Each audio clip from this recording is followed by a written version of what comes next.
Are you hunting for the Facebook Embed widget in Elementor and coming up empty? Upgrade to Pro and add it in under 2 minutes. Start by opening your page editor, click into the Pro tab, and locate the Facebook Embed widget. Then simply hit Upgrade Now to unlock it. Go to Edit Home with Elementor. Click on Highlight. Click on Pro. Click on Pro.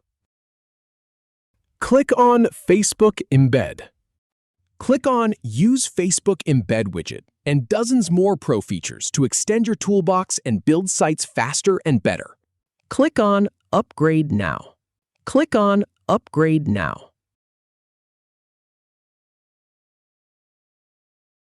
If you have any feedback or if any info is inaccurate, please leave a comment below. We'll do our best to answer or redo the video if needed. Thanks for watching.